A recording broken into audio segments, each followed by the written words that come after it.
एक समय की बात है, शिवपुर नाम के गांव में एक लड़की रहा करती थी जिसका नाम रूबी था। रूबी के बाल बहुत लंबे और घने थे, जिसकी चर्चा आस पड़ोस के गांव में भी हुआ करती थी। रूबी को अपने बालों पर बहुत घमंड था और वो नई नई चीजें अपने बाल में लगाया करती थी ताकि उसके बाल और भी सुंदर हो जाएं। राधा दीदी, मेरे बाल बड़े टूट रहे हैं। लगता है कुछ दिनों में मैं गंजी हो जाऊंगी। रूपाली दी, मौसम चेंज होते ही मेरे बालों का भी यही हाल हो जाता है। ना जाने मैं क्या करूं। उन दोनों औरतों की बात सुनकर रूबी वहां आ जाती है और कहती है, अरे दीदी, मेरे बाल भी बड़े कमजोर हो गए हैं। ना जाने किसकी नजर लग गई है।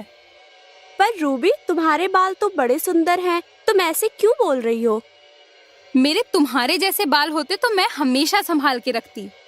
अरे दीदी, काहे के बाल, झाड़ हो गए हैं सारे के सारे। ये कहकर रूबी वहां से चली जाती है। देखो तो कैसे बीच में आकर बोलकर चली गई। इसे अच्छे से पता है कि इसके बाल बहुत सुंदर हैं, इसीलिए मुफ्त की तारीफ बटोरने आई थी कलमुही। उसी गांव में रोहित नाम का एक लड़का रूबी को मन ही मन पसंद करता था और रूबी उसे जरा भी भाव नहीं देती थी। रोहित ने कई बार रूबी को अपने मन की बात बताई और रूबी हमेशा उसे जलील कर कर भगा देती थी। तुम मुझसे प्यार कैसे कर सकते हो? खुद की शक्ल देखी भी है? मुझे तो कोई अमीर नौजवान ही ले जाएगा। और तुम राहुल, आज के बाद मेरे आसपास भी मत भटकना, वरना लोग सोचेंगे रूबी के स्टैंडर्ड्स को क्या हो गया है। रूबी की बात राहुल के दिल पर लग जाती है और वो बदला लेने का प्लान बनाता है। अगली सुबह राहुल भेष बदलकर तेल बेचने निकल पड़ता है। रूबी उस तेल को खरीद लेती है और रात में लगाकर सो जाती है।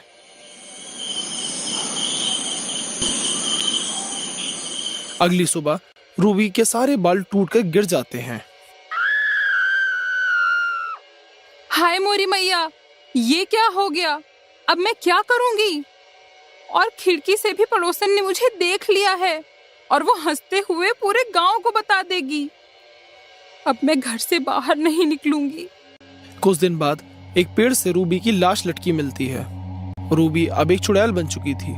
इन गांव वालों ने मेरा मजाक उड़ाया था ना, अब मैं बताती हूँ। उसी रात रूबी ने गांव की सारी औरतों को गंजा कर दिया। अगली सुबह उठने पर सारी औरतें शर्म से घर के बाहर नहीं निकल रही थीं।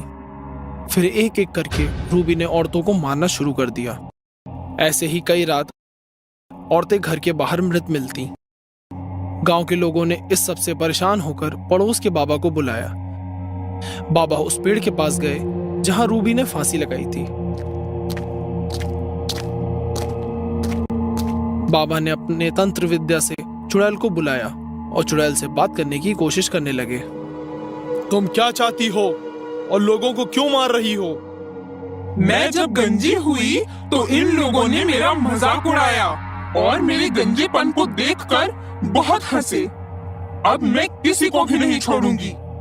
तभी बाबा राहुल को पकड़ के ले जाने के लिए कहते हैं। राहुल के आते ही बाबा उसे चुड़ैल के सामने पेश करते हैं। इसने तुम्हारी ये हालत की है, इसे पकड़ो और बाकी गांव वालों को छोड़ दो। चुड़ैल ने राहुल को बहुत पीटा और उसे भी गंजा कर दिया। रूबी, मुझे माफ कर दो। मैं तुम्हारे बाल नहीं लौटा सकता, पर एक विग दे सकता हूँ जिससे तुम्हारे बाल वापस मिल जाएंगे। राहुल उस चुड़ैल को एक विग लगाकर देता है और रूबी की आत्मा को मुक्ति मिल जाती है।